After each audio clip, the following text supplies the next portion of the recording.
Pretty up this room for you since we've been in here last.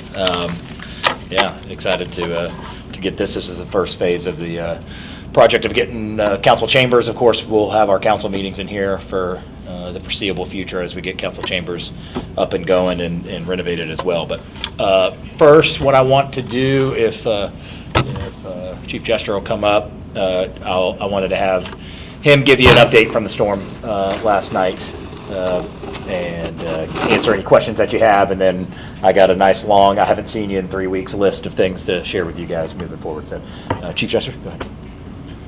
Hey, good morning. Prior to any weather event, we coordinate all of our activities with our partners in Escambia County. The city resources are prepared to respond and recover with the advice from our EOC and partners out there. I'm real proud to say that the city was prepared to respond and recover from this event. It was fortunately not near as bad as we thought it could have been, and crews were in the streets all night responding to weather-related events, down power lines, down trees, searching out road closures, which 17th Avenue Trussell, Main Street, I believe E to F, still down with some standing water. This was really a wind event that we experienced. Not as much the rain, but will continue. The rain's going to continue, as is the wind. And this storm is going to again affect most of Florida, all the way down to South Florida, Miami area. So we've recovered fairly well. Just a few road closures left. Questions? There's a lot of power outages over in the East Hill area. Do you have any reports of any structural damage or that? At this time, no report of any structural damage in the city, other than some minor issues with the roadways. No residential structures that we have been reported, and of course power outages. East Hill's full of the oak trees. Generally, when you have high winds like this, you're going to have power outages pretty regular. Yes, sir. Anyone hurt? No injuries reported in the city itself. I know Escambia County had an actual tree fall on a house. We were fortunate not to have that happen. Can you say how many resources were devoted to last night's storm? I would say I can't speak for PD, but a number of officers. The fire department did not up staff, but we continued our regular staffing. 6 engines, 2 ladders, battalion chief, and so 38 for the fire department. And of course, I'd like to thank City Resources, all the city divisions, Parks, Rec, Public Works, everybody that was prepared to respond and still out there working right now to make sure that our roads are clear. Thank you. Thank you. Appreciate it. Yeah, and want to reinforce that. Obviously, when we see an event coming through like that, there's a lot of preparation that goes into it, not only from, of course, police and fire, but Public Works, Parks and Rec, to make sure that if something were to happen, those roads are clear. So, big thank you to all of our staff, including not only first responders, but the rest of the city staff that made sure we were ready to go. And so, certainly, good news from the outcome, at least within the city limits. All right, so got several things to share with you. Again, it's been a few weeks since we've seen you. First, I want to point out that we have hired our city public information officer, Jason Wheeler, the guy who's better dressed than me today, right behind you. He comes to us from Flagler County, where he served as coordinator of communications for the school district for over 8 years. Before that, he was in journalism for 17 years in Tuscaloosa, Augusta, Mobile, and Orlando.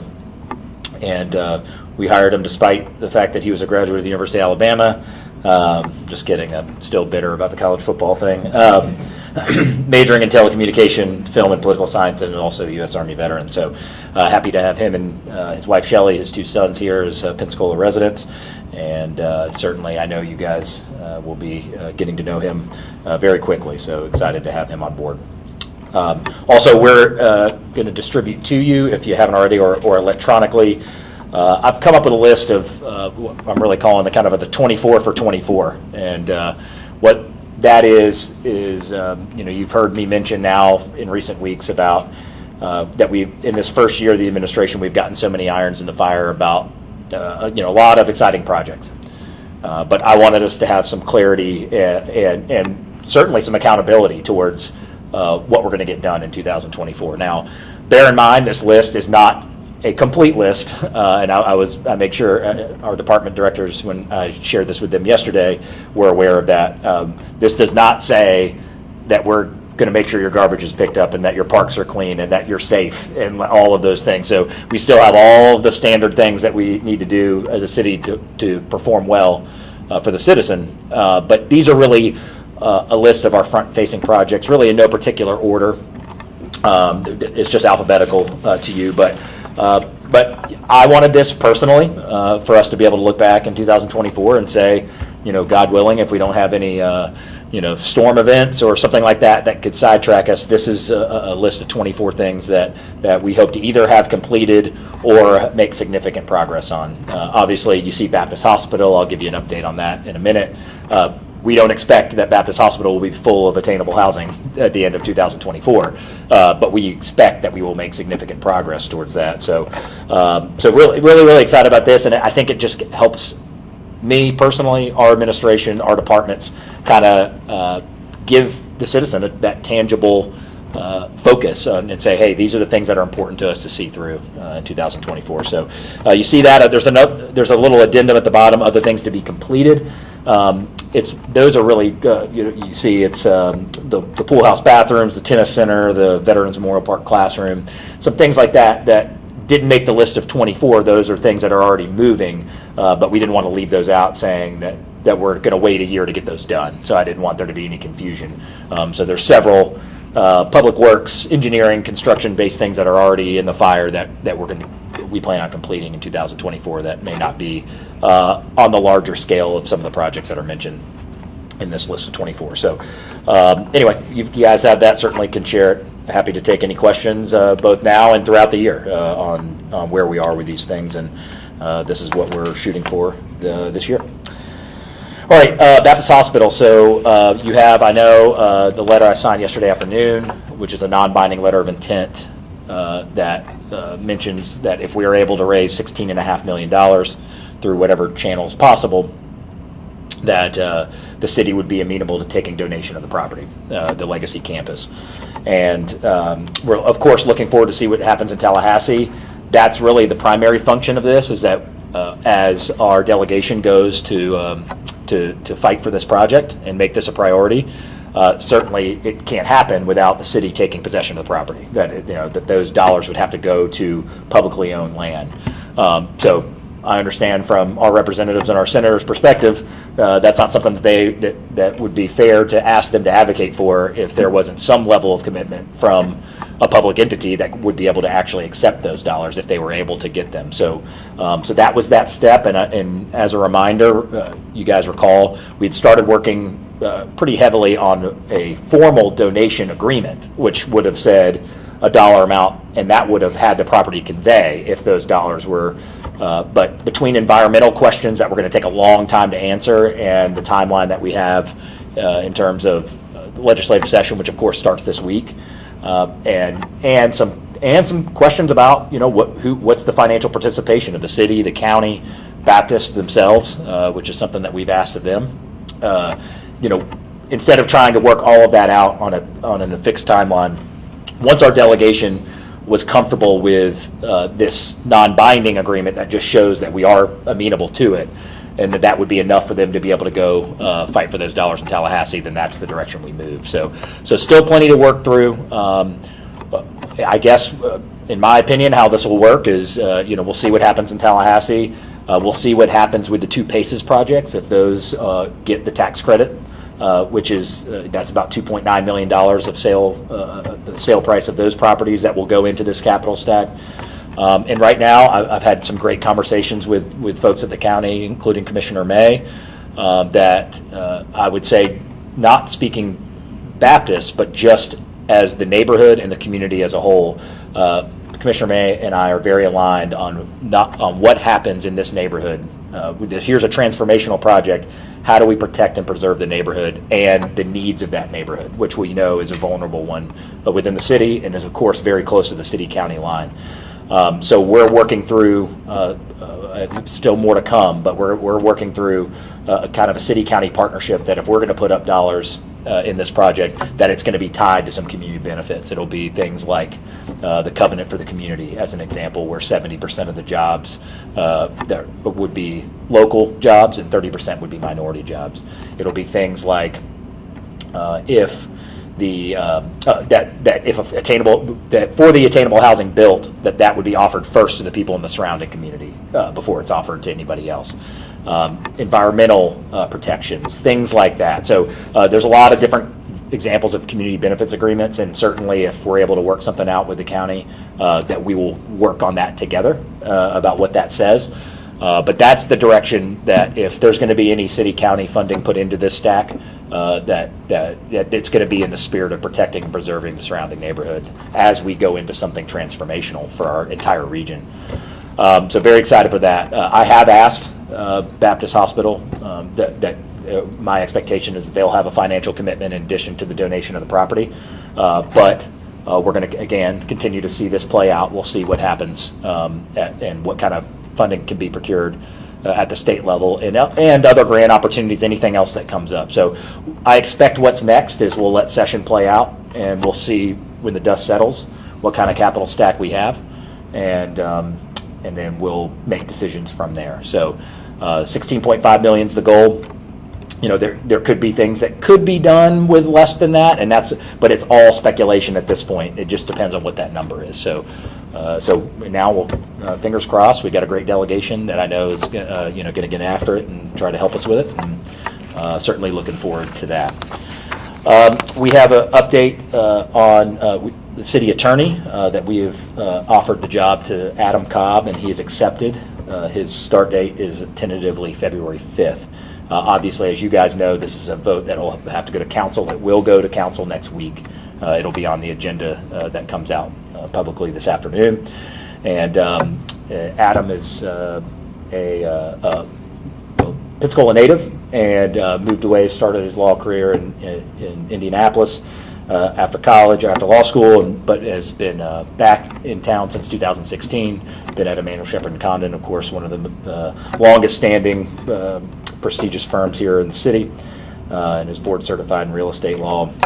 Very active in the community. He was a former DIB board member, was part of the leadership Pensacola group in 2018, tons of nonprofit and professional membership activities. And, I think most importantly, in my conversations with him, is that it's someone who's doing this because he cares about the community. This is where he was born and raised, and obviously that resonates with me because I'm doing this because I care about this community. It's not because I need to do it. It's because I want to do it to make this a better place to live. And so that certainly spoke to me when he's talking about, you think about projects like Baptist, like American Magic, like things that he'll be able to be an integral part of, and that could change his community for generations to come. So we'll I know again that vote will go next week, and with council approval, the hope is that he'll start on February 5th. Speaking of American Magic, no substantive update other than we're real close on lease terms. So we're going. We've been back and forth. At this point, we're going to kind of get one final look. We'll plug them into the lease that we have ready to go, and we're certainly both sides are very excited to get this solidified. And there's been any delay. Honestly, our priority has been on the design and construction of the building. It isn't, just to be clear, it's not as if we've been spending the last few months struggling with negotiating the lease. It's just been the priority. But given the timeline that the America's Cup ends this fall, and their goal is to be back here before the end of the year, certainly our priority right now is in trying to get that project done and get it going. So we've focused more on that and had a lot of conversations about design and value engineering and price and scope and all those things. We continue to work through those. But we're at a point now where we feel very confident that we'll get lease terms. So I don't want to put a time on it, but I would say in the coming few weeks, we should be able to have a lease to get in front of council. So looking forward to that. Red light camera ordinance will go for a second reading. I'm only mentioning it. Obviously, we talked a lot about it in here. I'm only mentioning it because there is conversation, I know, at the state level. You guys may have read, in Tallahassee, there's been some discussion about whether there would be a bill passed that would prohibit red light cameras. We are aware of that.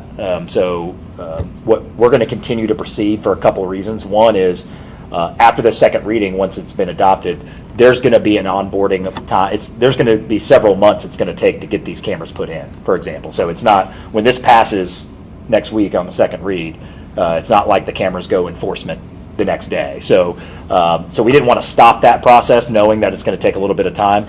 But if the legislature decides that there's no cost to us, that's in our agreement with the vendor, that if we get down the road or equipment goes in or anything like that, and then there's legislation passed that prohibits it, there'll be no cost to the city, no cost to the taxpayer.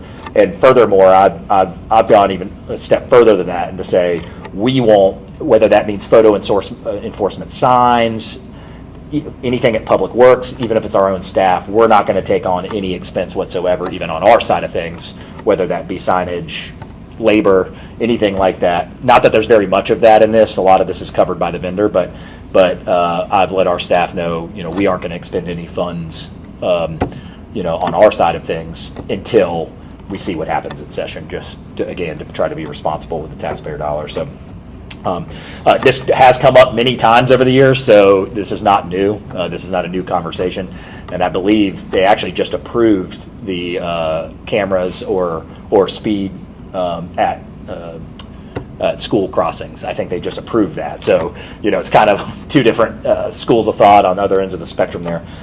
So we'll see what happens, but I just wanted to mention to you guys that we are fully aware of that conversation in Tallahassee, and that we aren't, whichever way that goes, we're not going to be put financially in any kind of precarious position. The Children's Trust update, just so obviously we're going to reassess what's next. I've had a conversation with Commissioner May about this as well, and how do we pivot from here? Is this something that maybe the county would want it to be a county facility? Is it some kind of shared facility? Obviously, it reopens the discussion of what the facility would be. What was proposed was 100% children related, because that would be the nature of the funding stream. So we don't have any solid thought or idea or proposal at this point. Obviously, it's disappointing.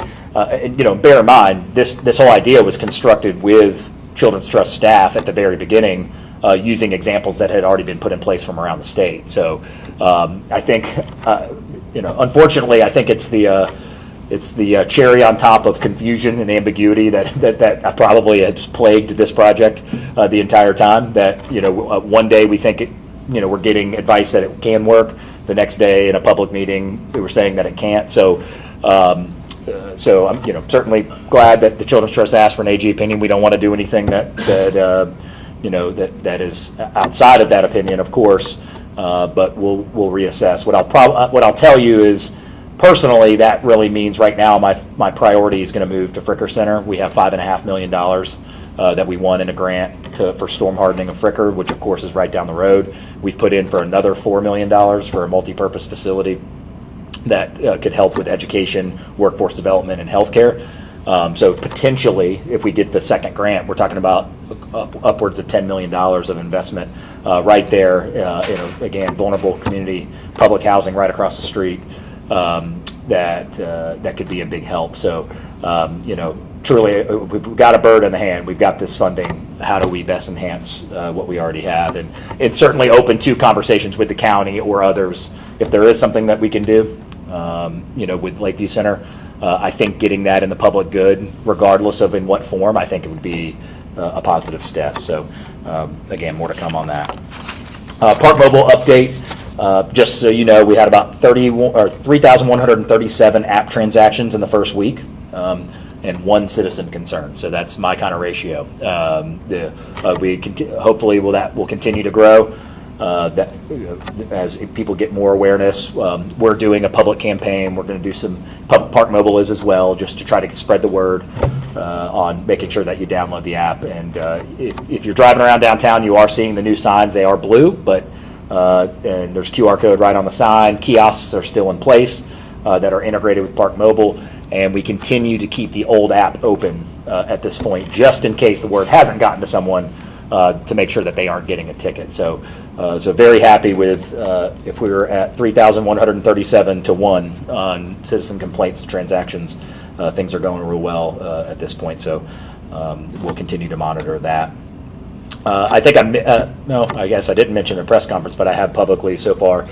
Just so you know, December 20th to 27th at the airport was up 24% over the exact same time last year. And I think every time I give you guys these kind of year-over-year updates, it's usually 15, 16%. We're at 24% year-over-year, which is astronomically high. I mean, that's people don't. I don't know if people realize. I mean, that's basically 60,000 more passengers for a week than we had last year. And big kudos to Matt and the team at the airport.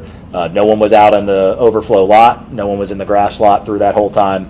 We've had to make some changes and some difficult decisions. Obviously, I know you guys have reported on and heard from some employees that were having to shuttle in, things like that. And certainly we appreciate them being as understanding as they can about that. But I think we were able to get through the holiday season, and I know we're finalizing numbers, but what I can tell you is we've broken the record of calendar year passenger traffic by a significant margin over last year. I'll let Matt, and I don't want to say what the number is yet until it's the final, but I can guarantee you that we're over the 2.6 million was what it was last year. All right, we're moving ahead, continuing to move on the Roger Scott Pool bathrooms. We're getting some quotes on asbestos testing, and we're supposed to demo the old bathrooms probably in February. We will not have them ready. We will not have the permanent restrooms ready for this pool season at Roger Scott, but what we will do is we'll have demolition done. We hope to have the sewer and utilities in place where we can do something temporary for this one season, and then the second the season's over, we're going to get the thing built. We're not going to have enough time to squeeze it in on a permanent structure before the season starts, but certainly we're going to be in a better position even with this demolition than we were the year before, in the fact that even if we have a temporary trailer or whatever, it's going to be on where the permanent infrastructure is going to go, as opposed to kind of off the property or in the back of the property. So it'll be a better situation than we had last year, and that continues to move. Same thing with the Better Memorial Park Restroom and Educational Center. The $750,000 grant that we were able to get from legislature, that continues to move forward. And we've hired Jacobs Engineering for architectural and design. So more to come on that. And last couple things, we collected 1,163 pounds of clean, 100% clean recyclable on December 30th and 1,559 on January 6th. So almost 3,000 pounds of 100% clean the last 2 weeks.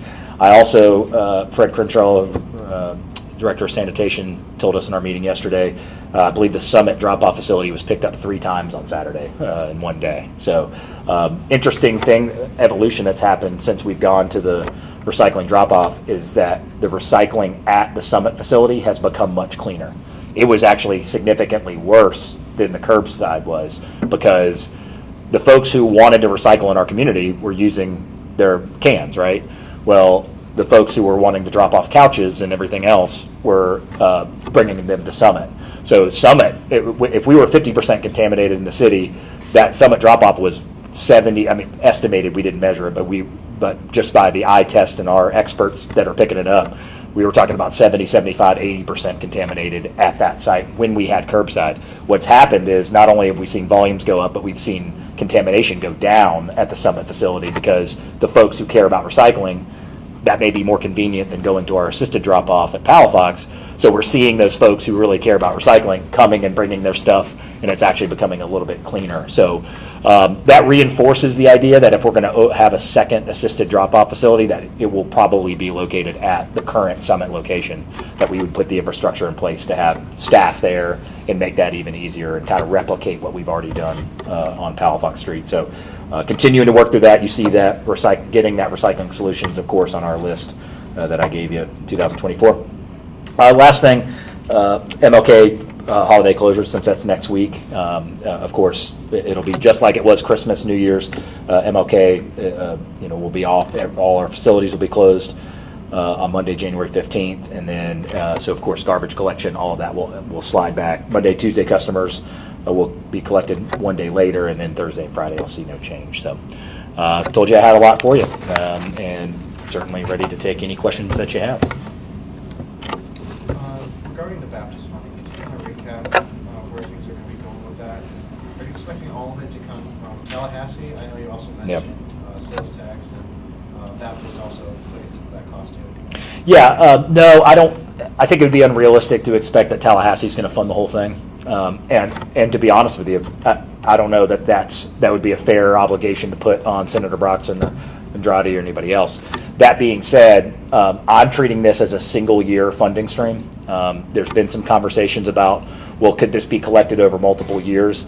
To be honest, if we got very close to this number, and that's why I said it's all speculation until the dust settles and we know what the number is. If we got close enough, certainly we're going to entertain ways. If we got enough money for abatement of the main hospital and towers, all those types of things that we felt confident that we were going to have the money, and we were just talking about a couple $1 million in a following session, that's one thing. But I maintain I will not ask the city taxpayer to take on the donation of property with environmental questions on it and half the money. I couldn't do that. I treat the citizen taxpayer dollar as if it was my own, and I would not sign up for taking on the unknowns, all the other things for those acres of property without having a significant majority of that money. So 16.5 is the number to get what we believe at this point with the information we have, which, as you know, with construction and demo and everything else, those numbers can always change, but that's the number we believe it would take to abate and demolish all of the structures, the main hospital, the towers, and the ancillary buildings that are part of this donation. So, of course, we're going to look at it if it gets close, but my expectation is not that the the delegation should be responsible for all of this. There are other streams. Again, if Paces is able to get their 2 tax credit projects funded, they will close on their property for $2.9 million. That would go in. I mentioned the city and county. I certainly would be open to pledging some dollars based on the community benefits agreement things I mentioned before, and I think the county is open to that conversation. And again, we'll know a little bit more of that in the next couple weeks. And again, I think Baptist Hospital is going to have a financial obligation here outside of the donation. And again, I've made them aware of that.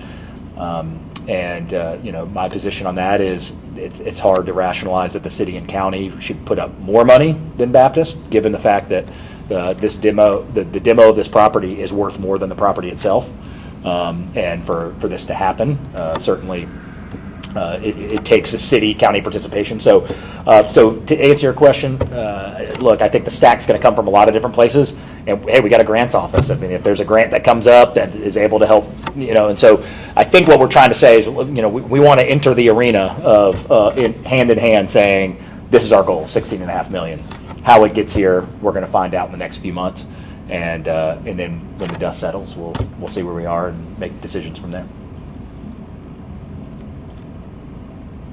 Yeah. And then what led to the decision to demolish? Well, and yeah, thanks for asking that. Actually, we are not we haven't made the 100% decision to demolish. But going back to what I mentioned about the being respectful of the taxpayer, we have to enter this project with the idea that we would demolish. Now, that's come up many times. I've had folks in the master plan development community and others say, well, why have you decided to demolish? Well, it's not that we have. Look, if there's salvageable parts that make sense of the main hospital and towers, of course we're going to entertain that. We know it's going to be cheaper, than it is to, but there's a lot of old, the main hospital was built in 1951. I mean, there's a lot of environmental questions there. So it would be short-sighted of us to say, well, you know what? It's $16.5 million to abate and demolish everything. Why don't we just raise 12? Because we don't know. By the time we get in there, we need to be prepared to demolish and abate everything. Of course, when that funding is procured, we will have more detailed conversations with, when we really are able to get an RFP for demolition, when we're able to get engineers in there. I mean, there's a lot more work to do. But at this juncture, it would be short-sighted of us to not prepare for the idea that we would have to demolish everything. Because where we could end up is back in that situation that I don't want the taxpayer in, which is we don't raise enough money. Now it's the city's obligation. We've taken control of the property. We've got a building we don't have enough money to get down, and that's not fair to the taxpayer. So we'll see how that goes. But we have made no 100% commitment that we are going to demolish. We just more to come, more investigation to come in terms of that. On the recycling issue, it seems on the list to find a solution. What's the status of finding a third party to do curbside? Yeah, we continue to have conversations. We just had another with a third-party vendor. I think it's been in the last couple weeks, kind of over this holiday season, that they've thrown out a number per household for curbside. I haven't looked at all those details yet and what that entails, what obligation it is to us. But we continue to pursue those options about if there was a curbside for a fee. And we also simultaneously, at this point, are reaching out to some potential vendor partners that could help us run a drop-off assisted long-term plan that includes marketing and community engagement and all of that stuff, not just running the drop-off, the people there, but also kind of playing some offense in the initiative for some of these assisted drop-off facilities. So we're looking at both of those things.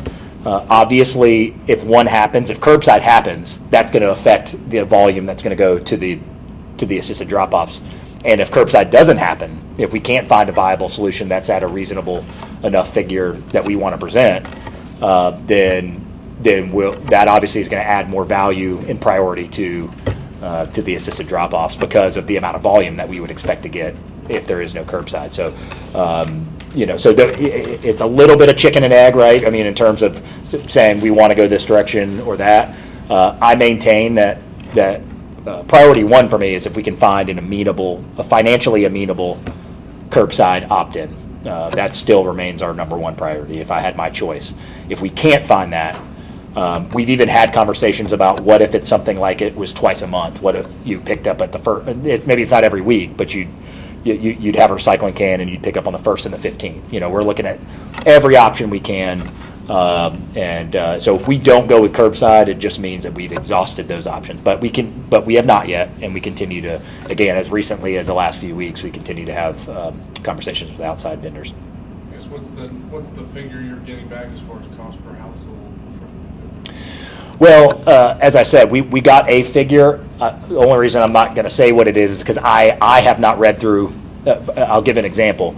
Sometimes it could be a figure for just picking it up, and then we have to take it to the MRF as an example. So that's why I don't want to throw a number out there because it may have a number with an asterisk, and I haven't vetted all of that out yet with sanitary. I just got briefed on it yesterday. So what I'd say is the number that was proposed would be amenable, I think, and in the range that we would want it to be. But I got to see what the other stipulations are and what the other costs are. So, for example, let's use that example. If someone charges us X dollars per month to where all they're going to do is go pick it up and then bring it to our transfer station, well, we still have to have staff that takes it to the MRF. We've got to pay the tipping fee there. So we would have to integrate all of that and really see what the final number is. So. Not being evasive, I'd hate to throw a number out there and say, well, why didn't we do it at that price when there was a lot of strings attached? So we'll vet that out, and we'll have a more refined answer to that soon. Mayor, how do you envision the customer service center working with City Hall? Yeah, good question. So we've already started taking some steps across the city. As a matter of fact, I believe in that Jonathan in inspections and Sherry in development services just had their customer service rep start, where when you get off the 5th floor, you got someone there to help you take you where you need to go, and permitting and in planning, zoning, all of that. So we've started to take these incremental steps. Our intent is to add someone at the front desk when you walk into City Hall on the 1st floor. What I'm referring to in this list is actually that we're gonna enhance the what is considered the Pensacola Energy customer service area. Yeah, exactly. Yeah. And what we're going to do is we're going to offer more opportunity. that if you need to pay a parking ticket, if you, sanitation, Pensacola Energy would already be there, that you could come put in a 311. And some of that will be digital. Some is going to be cross training some of our Pensacola Energy folks. So we're gonna widen the breadth of things that that if you're coming to City Hall and you got a question, or you want to pay a permit, or you want, that there's that transaction that can happen much easier. Because right now, a fault of no one, just generationally, what we've done is you walk into City Hall and you look at a list, and then you got to figure out where to go, and it hasn't been, and I've been in the customer service business. It just hasn't been, again, by no fault of any department. I just have a higher expectation of what the customer sees when they walk in, and so 2024, I really think is that what the customer sees, what our citizens see, should be an easier process. Revamping 311, which has been great. I mean, I think Lisa was saying in our meeting yesterday, we're down to 180 tickets, and if you remember when that change was made, I think we had over 2,000 pending tickets. So it's those types of things. So tangibly speaking, it's going to be a revamp of this that adds some actual customer service center. Correct. So and not just limited to paying your bill. It'll be that plus whatever other things. Some of it will still live on its own. For example, we're not going to move the permitting office or the zoning office down there. If you've got bigger questions about a development or or permit, something like that, you'll still come through. But you'll have someone there to say, "Hey, welcome to the City of Pensacola. How can I help you?" And it's that kind of. It's why the room is redone in here. It's citizens use this room. Our committees use this room. We want it to be to look like and feel like that it's something to be respected and that's important. And so that's why we're revamping council chambers, why we're doing this. And Amy Tootle and Public Works has done a great job managing all of that. So I'm really excited for all of those enhancements. So no exact date on that yet, because we've really been entrenched in the actual physical renovations of this room and council chambers, then the first floor. But that'll be probably later on in the year that we'll get that finalized. Yeah. The code enforcement was out last week at Lejeune, cleaning it out. The neighbors were so happy. Yeah. But that took a long time to get done. We got pictures from how bad the backyard was. Yeah. What's the procedure now? What are y'all plans on? Yeah. Speed up. It's a good question. That's also on our list. We've had some archaic rules within our code, again, of no fault of anyone, not just things that stay in the code over generations of time. And so we're overhauling all of that. Ryan Spikes, who's running code under PPD, it moving under PPD has been a big help. But also Ryan's come in as in new leadership with fresh ideas and a lot of drive to be successful. And it was really time for us as a city to start being able to add some more teeth to some of these things. There were a lot of things that we couldn't do just because of 25, 30-year-old rules that we've had on the books. And so Vanessa Moore and our assistant city attorney and Ryan and Chief have been working diligently on what you'll see is a complete overhaul and modernization of what we're able to do at code. I'll give another example. Right now in the city, when someone has code enforcement, let's say you own two properties, if you have a bunch of code enforcement violations on one property, we don't have the teeth that if you sell the other one, you're able to kind of run away from that. We actually saw that with a vote next to the skate park. I think it was over a council vote, that if that was in the county, there would have been enough teeth to actually convey those fines over to the person who deserved to pay them. And so it kind of puts us in a tough position, because here's someone that's going to take a blighted building, renovate it. So I agree with the council decision to waive those fines. But imagine if you're in code enforcement, you've been dealing with someone that has not listened to what you've asked them to do, and then even though it's a new owner who's going to invest in it, and John Shell thankfully is doing that. But we had to waive those fines for someone that deserved to pay them. And so that's just one example of with this overhaul, we're going to be able to hold people accountable to leaving buildings blighted, especially commercial buildings. That's really my big concern. We have blighted. It's one thing. Look, we have in vulnerable parts of our community. What we're saying is we're not trying to. If we have a grandmother who's lived in the same house, is on a fixed income and has a shutter fallen, that's not our concern. Our concern is allowing blight to continue to grow in our city. And so for me personally, especially on the commercial building side, when you own, 600, 700, 800,000, $1 million+ buildings that have had boards up in the windows for years at a time, that's doing a disservice to our citizen, to your neighbors, all of those things. And so really excited to see, and that I think is really the first tangible example of us adding a little bit of teeth to make sure that and why do we have code? It's to respect the neighbors. It's is that you should have an expectation of when you own a house in the city that everyone's following the rules, and that we'll never be perfect in that, but we're certainly in a better place now, and will be in a better place this year than we were before. All right, thank you guys, appreciate it.